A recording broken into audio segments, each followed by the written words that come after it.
Good evening everyone. Jharkhand BEd MEd BPEd के third round counselling के ऊपर डिस्कस करने वाले हैं। साथ ही साथ सबसे महत्वपूर्ण आप लोगों के लिए स्कॉलरशिप जो ई कल्याण के द्वारा झारखंड सरकार द्वारा दी जाती है, इस पर भी डिटेल डिस्कस करने वाले हैं। कौन पात्र होंगे और कौन कौन से डॉक्यूमेंट्स लगने वाले हैं।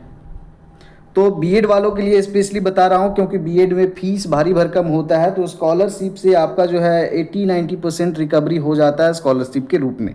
तो आप लोग बिल्कुल भी मिस नहीं कीजिएगा। सबसे पहली बात जो है, स्कॉलरशिप जो दिया जाता है एसटी एससी और ओबीसी कैटेगरीज के कैंडिडेट को दिया जाता है ई कल्याण के द्वारा। माइनॉरिटीज़ के अलग से निकलता है, सेंट्रल लेवल पे भी उनको मिलता है, तो उन पर सेपरेट वीडियो बना देंगे। तो एसटी एससी और ओबीसी कैंडिडेट याद रखें जो 2025 में एडमिशन लिए हुए हैं, यानी कि जिनका शैक्षणिक वर्ष अगर रहा है 2025-26, इनको भी अवसर मिल रहा है एक बार फिर से। और जो फ्रेश एडमिशन 2026 में लिए हैं, तो आपका जो शैक्षणिक सत्र होगा 26-27 होगा। आपका कोर्स का सेशन कुछ भी हो सकता है, 26-28, 26-30, 26-29, लेकिन जो शैक्षणिक सत्र होगा जिस सत्र में जिस साल एडमिशन लेते हैं वही। तो अभी 2026 में जो एडमिशन हो रहा है मैट्रिक के बाद में जितने भी कोर्सेस हैं, BEd MEd BPEd graduation post graduation technical degree हो, कोई भी डिग्री स्कॉलरशिप लेना है तो डॉक्यूमेंट लिस्ट देख लीजिए, इंपॉर्टेंट डॉक्यूमेंट भी देख लीजिए। और यहाँ पर थर्ड राउंड का काउंसलिंग जो होने वाला है बीएड एमएड बीपीएड का, वो कल से होने वाला है, यानी कि 24 अगस्त। और कल ही आपका आएगा सीट मैट्रिक्स और 50% सीट खाली मिलेगा आपको थर्ड राउंड में भी। तो आप लोग ज़्यादा टेंशन मत लीजिए। और थर्ड राउंड के लिए जो काउंसलिंग चलेगा आपका 24 अगस्त से 28 अगस्त। 28 अगस्त लास्ट डेट है, उसके बाद में 28 के बाद 29 में आपका सीट अलॉटमेंट मिलेगा, फिर एडमिशन चलेगा। उसके बाद जो रिक्त सीटें बचेंगी फोर्थ और फिफ्थ राउंड के लिए निकाला जाएगा नोटिफिकेशन।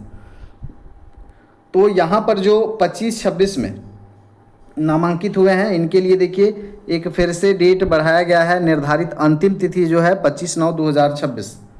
छात्र छात्राओं के आवेदन प्रक्रिया की तिथि बहुत ही सिंपल प्रोसेस है। रजिस्ट्रेशन करना ई कल्याण में जा करके, उसके बाद लॉगिन करके फॉर्म भरना है। बहुत सारे यूट्यूब पे वीडियोस भी बने, आप फॉलो करके खुद से भी ई कल्याण का स्कॉलरशिप फिल कर सकते हैं। ज़्यादा समस्या है तो आप कैफ़े का सहारा ले सकते हैं। और जो संबंधित शैक्षणिक संस्थान होंगे, यानी कि कॉलेज या इंस्टीट्यूट जिसमें आप एडमिशन लिए हैं, ये जो है छात्र छात्राओं का वेरिफिकेशन करेंगे अगले आदेश तक। और जो डिस्ट्रिक्ट नोडल ऑफिसर है ये अगले आदेश तक वेरिफिकेशन करेंगे। तो अभी जो 2026 में एडमिशन हो रहा है, जिसमें बीएड एमएड बीपीएड मैं बार बार कर रहा हूँ क्योंकि मैं ज़्यादा फोकस उसी पे करता हूँ, तो आप लोग जो है यहाँ पर ध्यान दीजिए। यह जो डेट है 25 अगस्त 2026 से लेकर 25/9/2026, यह डेट आप लोगों के लिए नहीं है, ये शैक्षणिक संस्थानों के लिए है। जितने भी कॉलेज हैं इंस्टीट्यूट हैं जहां आपने एडमिशन लिया है, ये लोग जो हैं अपना रजिस्ट्रेशन करवाएंगे इंस्टीट्यूट का, इनके लिए लास्ट डेट है 25/9/2026। छात्र छात्राओं के लिए जिन्होंने एडमिशन लिया है 2026 में, तो इनको आवेदन करने की प्रक्रिया जो है तिथि शुरू हो जाएगी 25/8/2026। और अच्छा खासा समय मिल रहा है, यानी कि 20/11/2026, 20 नवंबर 2026 तक आप फॉर्म फिल कर सकते हैं स्कॉलरशिप के लिए। और ये डेट आगे भी बढ़ेगा, तो अभी कोई भी डॉक्यूमेंट अगर नहीं बना है तो आप आराम से बना सकते हैं, बहुत ज़्यादा समय आपको दिया जा रहा है। संबंधित शैक्षणिक संस्थान से इंस्टीट्यूट नोडल ऑफिसर यानी कि INO छात्र छात्राओं का वेरिफिकेशन करेंगे अगले आदेश तक, और डिस्ट्रिक्ट नोडल ऑफिसर अगले आदेश तक। तो ये डेट आप याद रखें, जो 26 में एडमिशन ले रहे हैं या फिर लेने वाले हैं, अभी तक अगर एडमिशन नहीं लिए हुए हैं तो ले लेंगे, उसके बाद भी आप डॉक्यूमेंट तैयार रखें। अब डॉक्यूमेंट का लिस्ट आपको बता देते हैं, लिस्ट ऑफ डॉक्यूमेंट क्या क्या लगता है ई कल्याण का स्कॉलरशिप भरने में। तो सबसे पहला और जो सबसे महत्वपूर्ण है आपका इनकम सर्टिफिकेट, आय प्रमाण पत्र। और आय प्रमाण पत्र जो है साथियों 1 अप्रैल के बाद का बना होना चाहिए। जिस भी साल आप फॉर्म को भरें, हालांकि 1 साल का वैलिडिटी होता है, तो 1 अप्रैल से लेकर के 31 मार्च तक इसका वैलिडिटी होता है। आप बाद में भी बनाएंगे तो आपको 1 अप्रैल का, अगर आपने 2026 में ही बनाया है और अगर आपका मार्च में बना है तो वो फिर इनवैलिड हो जाएगा। तो फ्रेश चाहिए 1 अप्रैल के बाद में, जो कि जैसे अभी 2026 है तो 2026 में आपका 1 अप्रैल के बाद का होना चाहिए। और ये आपका वैलिड कब रहेगा, कब तक, 2027 का जो मार्च होगा, 31 मार्च, इस महीने तक आपका वैलिड रहेगा 1 साल। तो ये आप फ्रेश बनवा लें। तो आपका CO SDO दोनों लेवल का चल जाएगा। दूसरा डॉक्यूमेंट है जाति प्रमाण पत्र, कास्ट सर्टिफिकेट। तो ये भी ब्लॉक लेवल का, डिस्ट्रिक्ट लेवल का चलेगा, और ये 2019 के बाद का भी है अगर तो चलेगा, और फ्रेश है तो और कोई दिक्कत नहीं है।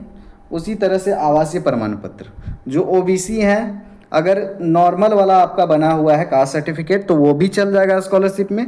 अगर NCL बना है, नॉन क्रीमी लेयर, तो ये भी चल जाएगा, दोनों चल जाएगा। उसके बाद में है आपका रेसिडेंशियल सर्टिफिकेट, ये भी अगर 2019 के बाद बना हुआ है तो चलेगा, कोई दिक्कत नहीं है, और फ्रेश बनवाना चाहें तो बनवा सकते हैं। उसके बाद में अगला जो आपका आता है बोनाफाइड सर्टिफिकेट। तो बोनाफाइड सर्टिफिकेट आपको कॉलेज प्रोवाइड करेगा। कॉलेज में आप डिमांड करेंगे, कॉलेज में आपको बोनाफाइड में 1 साल का कितना खर्च आ रहा है इसका ब्यौरा लिखा रहता है। उसी के हिसाब से जितना 1 साल में आपका खर्च हो रहा है कोर्स को करने में, उतना का बोनाफाइड मिलता है, तभी स्कॉलरशिप मिलता है। तो ये कॉलेज से ईजिली अवेलेबल हो जाएगा। दूसरा है आपका प्रीवियस ईयर का मार्कशीट। प्रीवियस ईयर का मार्कशीट चाहिए, पिछले वर्ष का मार्कशीट। अगर आपने 12th फर्स्ट ईयर में अगर आपने आप भर रहे हैं तो आपका 10th का चाहिए। ग्रेजुएशन का फर्स्ट ईयर में एडमिशन है तो आपका 12th पास का आपका चाहिए, लास्ट ईयर का। जैसे आपने B.Ed में एडमिशन लिया हुआ है तो आपका ग्रेजुएशन लास्ट ईयर का मार्कशीट चाहिए, तो लास्ट ईयर का मार्कशीट। उसके बाद में एक और महत्वपूर्ण, ये पहले नहीं था, इसको फिर से ऐड किया गया है, कॉलेज का फ़ी रिसिप्ट। कॉलेज फ़ी रिसिप्ट, तो जब आपने एडमिशन लिया होगा तो वहाँ से कुछ ना कुछ आपको रिसीविंग मिला होगा, वो लगेगा। आधार कार्ड लगेगा। कोशिश कीजिएगा आधार जो है आपका, आधार में आपका मोबाइल नंबर लिंक हो, ताकि लॉगिन आईडी रजिस्ट्रेशन करने में समस्या ना हो। पासवर्ड आईडी अगर भूलते हैं भविष्य में तो दिक्कत ना हो।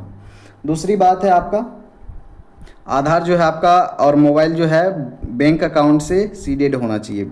आपका बैंक अकाउंट जो भी है उससे लिंक्ड होना चाहिए, ताकि ट्रांजैक्शन करने में आसानी। उसके बाद में आपका बैंक पासबुक होना चाहिए, तभी तो पैसा आपको मिलेगा। उसके बाद में आपका पासपोर्ट साइज का फ़ोटो अपलोड करना होता है। उसके बाद में मोबाइल नंबर और एक ईमेल आईडी। तो इतने चीज़ें चाहिए। ई कल्याण का ऑफिशियल वेबसाइट जाएंगे, और अगर आप चाहते हैं कि पूरा मैं स्टेप वाइज वीडियो बनाऊं कैसे स्कॉलरशिप फिल करना है, तो उसके लिए मैं सेपरेट वीडियो लेकर के आऊँगा। हालांकि बहुत सारे वीडियोज़ अपलोड हैं अलग अलग चैनल्स पे, तो आप वहाँ से भी सर्च कर सकते हैं। कोई भी समस्या अगर हो आपको स्कॉलरशिप से संबंधित तो आप लोग कमेंट सेक्शन में लिख सकते हैं। धन्यवाद।